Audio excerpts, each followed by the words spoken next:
Assalamualaikum warahmatullahi wabarakatuh. Saya Reza Kurniawan dengan NPM 2212011543. Di sini saya akan melakukan presentasi tugas analisis putusan pilot, yang dimana saya mengambil putusan pilot nomor 135 PK-PDT SUS garing 2012. Dan ini mata kuliah hukum kepilotan dengan dosen pengampu Bu Linda Tidu Yatin SHMH, kemudian sekarang diampu oleh Ibu Rilda Muniarti SHMH. Yang pertama adalah analisis mengenai siapa pemohon ataupun penggugat dan termohon ataupun tergugat pada kasus ini. Pemohonnya adalah Godip Pasaribu yang bertempat tinggal di Jalan Meruya Ilir RT 004 RW 001, Kelurahan Meruya Utara, Kecamatan Kembangan, Jakarta Barat. Dalam hal ini memberi kuasa kepada Joni Sibarani SH, advokat, beralamat di Jalan Raya Ciracas nomor 1 Jakarta Timur, berdasarkan surat kuasa khusus tertanggal 11 Juli 2012. Termohon PT Pancawiratama Sakti Tbk, diwakili oleh Nyonya Diti Linawati SE selaku Direktur Utama, berkedudukan di Perkantoran Ciputat Indah Permai, Blok B6 Jalan Insinyur Haji Juanda, nomor 50 Ciputat, Tangerang Selatan. Dalam hal ini memberi kuasa kepada Heri Suryadi SHMH dan kawan-kawan para advokat. Kemudian alasan mengajukan permohonan pilot tersebut. Yang pertama, bahwa termohon tidak memberikan sertifikat tanah sehingga termohon melanggar janji ataupun melakukan wan prestasi kepada pemohon. Termohon tidak beretikat baik kepada pemohon dan utang harus dibayarkan karena telah jatuh tempo. Kewajiban termohon pilot ini merupakan utang sebagaimana yang dimaksud dalam pasal 1 angka 6 Undang-Undang Nomor 37 Tahun 2004 tentang kepilotan dan penundaan kewajiban pembayaran utang, selanjutnya disebut Undang-Undang Kepilotan. Karena jual beli yang timbul wajib dipenuhi oleh termohon dan bila tidak dipenuhi memberi hak kepada pemohon untuk mendapatkan pemenuhannya dari harta kekayaan termohon. Kemudian, alasan Majelis Hakim Pengadilan Niaga mengabulkan atau menolak permohonan tersebut.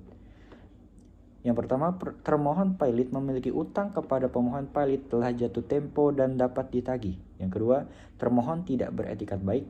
Yang ketiga, termohon pilot memiliki utang kepada kreditur lain. Berdasarkan Undang-Undang Nomor 37 Tahun 2004 tentang kepilotan dan penundaan kewajiban pembayaran utang, Pasal 2 ayat 1 menyatakan, debitur yang mempunyai 2 atau lebih kreditur dan tidak membayar lunas sedikitnya satu utang yang telah jatuh tempo dan dapat ditagih, dinyatakan pilot dengan putusan pengadilan yang berwenang, baik atas permohonannya sendiri maupun atas permohonan satu atau lebih kreditur. Dan berdasarkan Pasal 8 ayat 4 menyatakan, permohonan pernyataan pilot harus dikabulkan apabila terdapat fakta atau keadaan yang terbukti secara sederhana bahwa persyaratan untuk menyatakan pilot sebagaimana dimaksud dalam pasal 2 ayat 1 telah terpenuhi. Kemudian, siapakah kurator dan hakim pengawas yang ditunjuk dalam putusan pernyataan pilot ini? Hakim pengawasnya adalah Haji Syarifuddin SHMH, Hakim Pengadilan Niaga pada Pengadilan Negeri atau Niaga Jakarta Pusat sebagai hakim pengawas. Yang kemudian kurator Saudara Jandri Syadri SH, Dip MKT LLM, surat bukti pendaftaran kurator dan pengurus nomor AHU AH 040365, beralamat di Gedung Menggala Wanabakti Blok 7 Room 718. Kemudian dan Effendi Haji Purba SH, surat bukti pendaftaran kurator dan pengurus nomor AHU AH 040312, beralamat di Wisma Nugra Santana.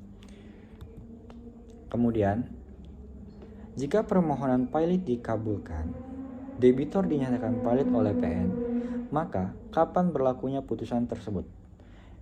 Berdasarkan pasal 11 ayat 2 permohonan kasasi, sebagaimana dimaksud pada ayat 1 diajukan paling lambat 8 hari setelah tanggal putusan diucapkan. Artinya, apabila tidak ada putusan atau apabila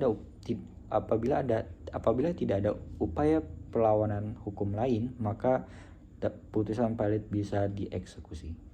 Baik, sekian dari saya, Reza Kurniawan, analisis ataupun video presentasi dari analisis putusan pilot pada pengadilan negeri ataupun pengadilan niaga. saya akhiri. Wassalamualaikum warahmatullahi wabarakatuh.